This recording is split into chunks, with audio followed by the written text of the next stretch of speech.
We do the Coach's Show on Monday afternoons. It's Maz here, joined by defensive assistant Jordan Linnen of the Saskatchewan Roughriders. Jordan, last week was a bye week for you. Now, when it comes to being one of the coaches, do you get to scatter and go somewhere exotic on vacation, or is it right back to work at Mosaic trying to dial up the next great defensive scheme? Fortunately for us, Coach Mace does a great job of allowing us to kind of have that mental break like the players. So most of us get out of here and go back to our hometowns or go back to be spending some time with family. So I was one of those guys fortunate enough to get away. Vancouver's home for me, so I was back in Vancouver for the bye week and spent some time with the family and the babies. Did you get a chance to watch any of the games over the weekend? I would have thought differently of the West Division had Edmonton lost and BC lost, and we knew someone was going to win, Calgary and Edmonton. It looks like there's a little bit of dog with a little bit of fight in the West. The Ryder, we may not go 17-1. I'd like us to, but I don't know. What did you think of the games on the weekend? Yeah, I mean, it's, ultimately, I think all of us as coaches, and I'm sure the players as well, we're all fans of this league. So, I think innately you're going to be tuned in, even if it's for half of a game. So we were definitely watching. I was watching. And like you said, I think the biggest thing with the West is, you know that no one in the West is ever out of it, and, playing Western opponents, you have to run the gauntlet to be able to get to a 15-2 or a 17-1 or whatever that may be. So, much like we expected the West, put on a show. And honestly, I think all the games, as a whole, even the game with Ottawa and Toronto, were electric and fun to watch as a fan of football. So definitely was a good week for the CFL. When you get a 46-42 game final score, no matter who's playing, defensively, when you're watching the film, is that an extended session the day after? Because there's probably a few things in there that may need correcting. Yeah, I think it's a bit of both. I think you either have the mindset of, hey, we got a lot of corrections and we're going to get in here and break this down and figure out where we can be better. And obviously with a score like that, there's lots of places to be better. But I think sometimes too, some coaches will look at it and go, you know what, this is an aberration. Let's just flush this and move on. And that's a lot of clips to try and work through. So, that's probably a 60, 65 plus snap game for the defensive players on either side. So, you try to get through it as best you can and make the corrections on the big issues. But I think more often than not, you're like, all right, let's just move on and forget this one and learn from it. A lot of us sit in staff meetings at work and we have limited attention spans. In your experience, what's the maximum amount of clips you can show a group when we're making corrections before you lose them? Is it under 10? Is it 10 to 15? What's the sweet spot there for the message getting through without it getting lost? I think it varies by position group. Each position group is a little different. For me, I work with the DBs primarily, and I think with the DB group, I think our capacity is about 25 clips, and then it's all right. Now it's Charlie Brown in the background, womp. So we try to be concise with that, but I think in the best ways, I think Coach Mace and our defensive staff as a whole does a good job of just making sure we give you the meat and potatoes, and then any additional corrections we can get with you one-on-one or small group meetings. But our guys do a good job too. They're such willing to learn type players across all positions and all position groups that they're going to watch the whole game regardless if we watch it with them or not. So sometimes we'll sit in there and as we're going through things and making corrections, we might skip 2 or 3 clips talking about something or joking about something, but we usually get through the whole game as a whole. And then from there, if there's more specific things that need attention to detail, we touch on those as well. The Riders are 7-1, but the 7th win, I'm going to say, even us crazed fans in Ryder Nation, we thought if we played well in all 3 phases, we could go to Montreal and win. We weren't talking a 20-plus point blowout out of the Alouettes. The defense is really playing well. Number 8 in the pass, but number 1 against the run. Why has it been so hard for opponents to run on this team this year? I mean, again, I think it's a testament to Coach Mace and his philosophy, but also, across, again, all position groups on the defensive side of the ball. We all take a bit of onus in that, right? I think we all believe that we can affect the run game or the run defense. I know specifically on the back end as DBs, we look at it as an opportunity to be in the run fits, to be able to affect the game, because more often than not, traditionally and fundamentally, you're not accounted for, right? It's, the front seven, it's the D line, it's the linebackers. But in our philosophy and in Coach Bell's philosophy and Coach Mace's philosophy, it's having our DBs show up in the run game when and if needed, but also in situations where an opportunity presents itself. Our guys are willing tacklers, which is a big part of it, and our guys are more than eager to make a big play that can potentially create a turnover or turn the tide, right? We want to be able to affect the game positively. And for us, obviously, in the back end, it hasn't been, great sometimes in the past game. So for us, it's, extra plays or extra reps that we get to be in the run fits and affect the game positively that way. So that's kind of how we've been able to show up, and why I think our defensive, prowess, at least when it comes to the run game, has been as good as it's been this year. You may agree, you not. I think Marcus Sales is playing some of the best football of his career these past 5 games. He is everywhere, and he's got it on lockdown. Is that just me seeing things, or is that how you're seeing it as well? No, absolutely. I think, we laugh because, a year ago or a year and a half ago, he was cast away by BC and thought to be too old or on the back end of his career. I think Sales brings a completely different dynamic to our secondary and really our team. From a leadership standpoint, from a want to standpoint, from a professionalism standpoint, all of those things. But, to talk about what you said, like, I think you're seeing glimpses of greatness again from Sales. I think to the average eye, to the fans in Ryder Nation, they see what he's doing. He's going to be the first one to tell you, just like we would be the first ones to tell you, there's still so many plays out there that he's leaving out there. But in saying that, that's again him being held to a high standard. As far as the league itself, as far as his position across the league, I don't think there's many players better than him at his position in the league. Period. That being said, we're always going to keep pushing him and trying to see if we can get more. And I think he's pushing himself day in and day out to get more out of his ability and what he sees and what he's doing. So, I think he's definitely a great player, but I think he's striving to be even better than that on this back half of the season. The Roland Milligan effect, he's the best defensive player in the CFL, and we saw that last year. But spilling over into this year, what does that do to everybody else on the defense? When Zero's out there, because it does. He's game planned around, which means it's like the Bombers and Willie Jefferson. You have to game plan around it. You got to know where Milligan is. How have you guys been able to take advantage of that as a defense, knowing that, well, Milligan's going to draw some attention?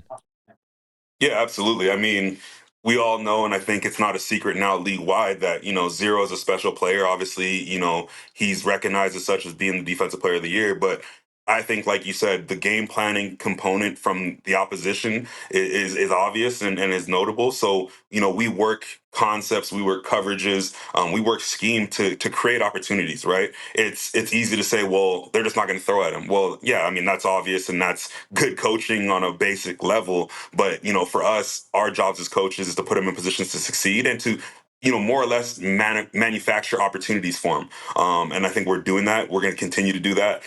We still feel like we can get him some more opportunities, some more chances to take, risks, calculated risks, and make plays, to get back to, the stats that give him the credibility of who he is. In our building, and I'm sure even league wide, he's still the best player or one of the best defensive players in this league far and away. But, obviously hasn't had as many opportunities, or maybe hasn't made the splash plays that everyone was used to making because of last year. So for us, what we try to do is, counteract the scheme that the opponent gives us by creating and manufacturing ways to get him into certain things that will give him a chance to make a play on the ball. The next 4 games, Bo Levi Mitchell, Vernon Adams Jr., and Zach Collaros, Lord willing, he's healthy. This is going to be a tough 4-game stretch.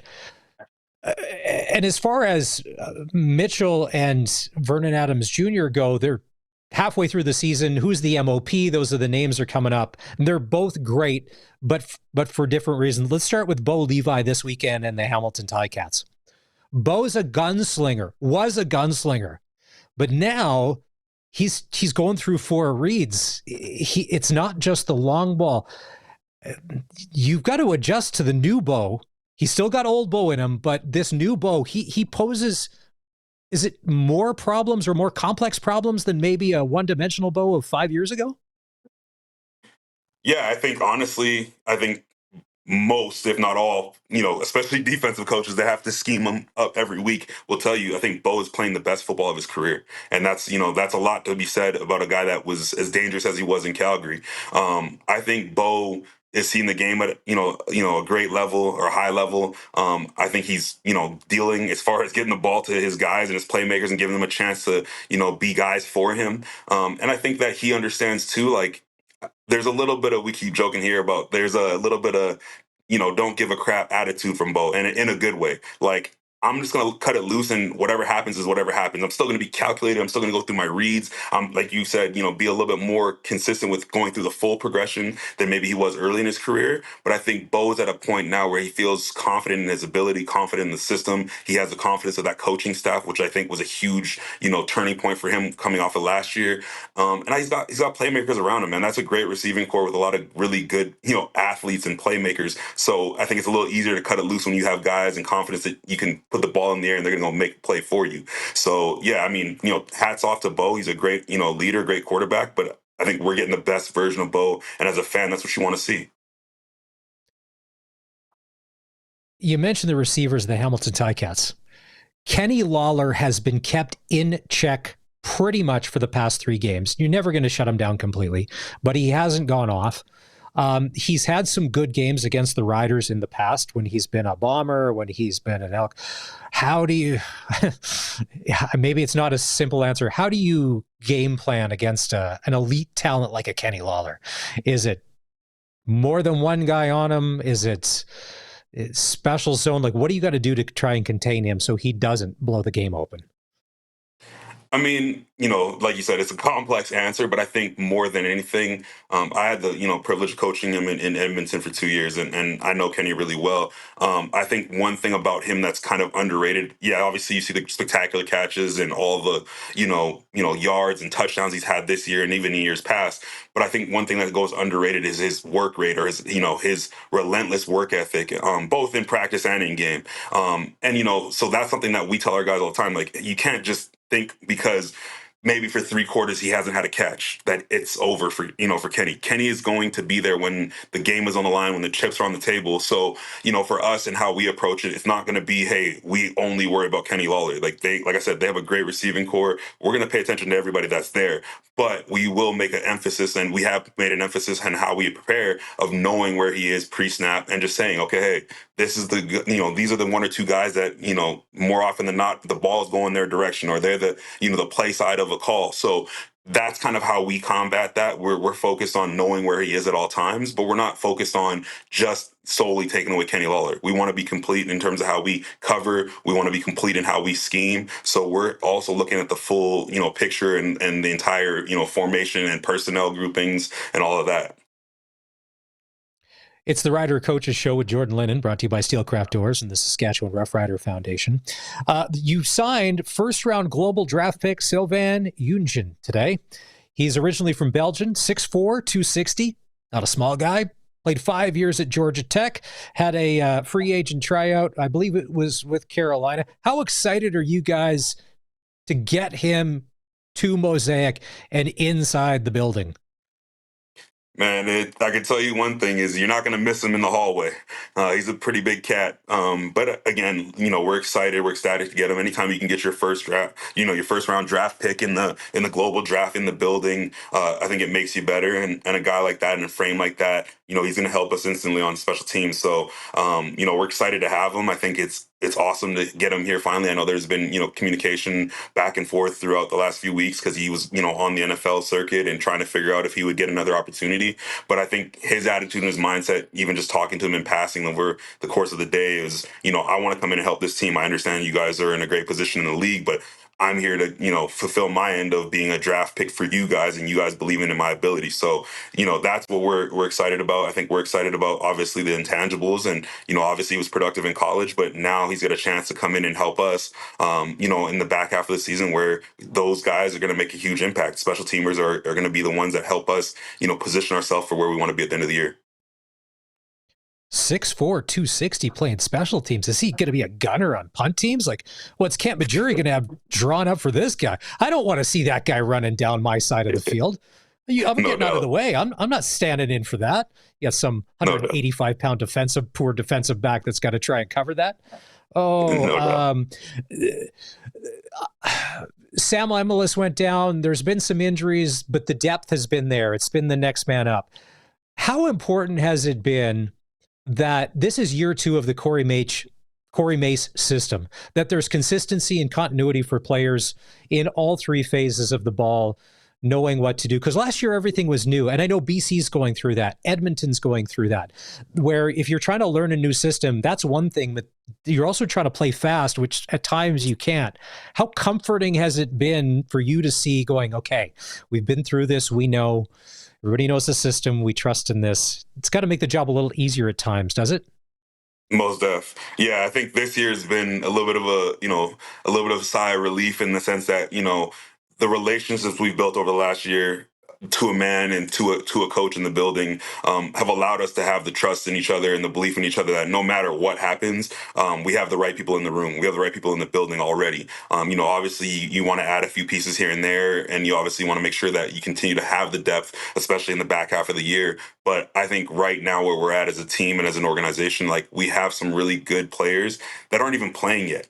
Some guys that are on practice squad, some guys that are maybe in backup roles, or guys that are nursing injuries that we know when those guys get an opportunity or when those guys come back from injury, we're even better than we are right now. And obviously, we've had some success with guys stepping up, and, hats off to our receiver room. That room is extremely deep, and there's guys in that room that haven't even had an opportunity yet that will, given an opportunity, I would assume will be able to make the most of it. So, again, hats off to our personnel department, Jeremy O'Day and Kyle Carson, and then what they do in terms of making sure we have the right people, but also Coach Mace, man, he does a really good job of pushing these guys during the week and over the course of the season to be able to say, hey, you're one stub toe away from being an integral part of what we're doing. And the other part of it too is, guys knowing that even when they're not playing, they're still loved on. We try to do our best to make sure every P squad guy is, feeling like they're a part of what we're doing, and, rewarding those guys for their efforts throughout the week. Cause that's, like I said, those are the guys that at any given point could be the guys starting for us. So,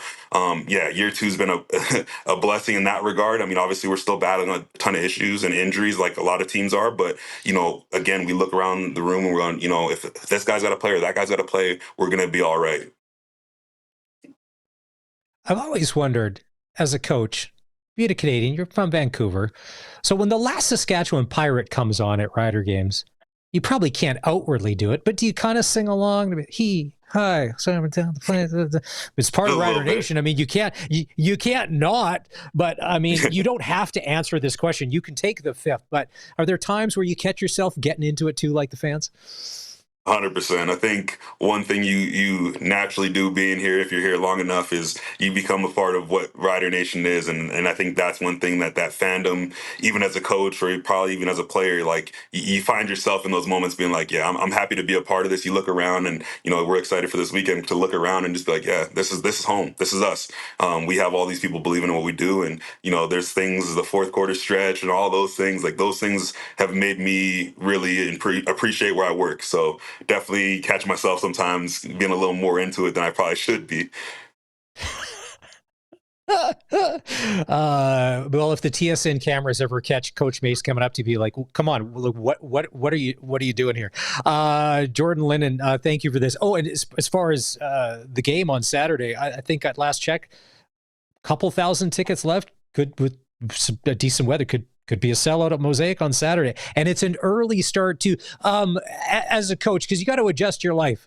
A 1 o'clock game as opposed to a 5 o'clock game. What do you like? Do you like getting the work done early in the day, or do you like waiting around till the 5 o'clocks in the afternoon?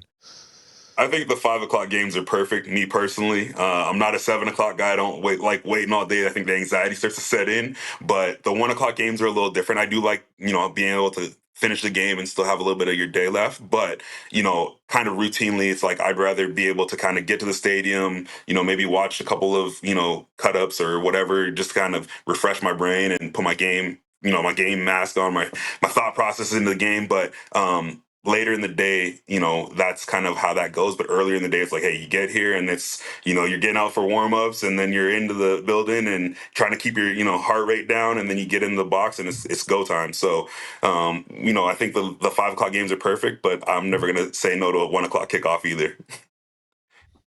Nice. Be home for dinner with a win, hopefully number 8 on the season. Jordan Linnen, thank you for doing this. We appreciate it. It's the Coaches Show. We do it every Monday.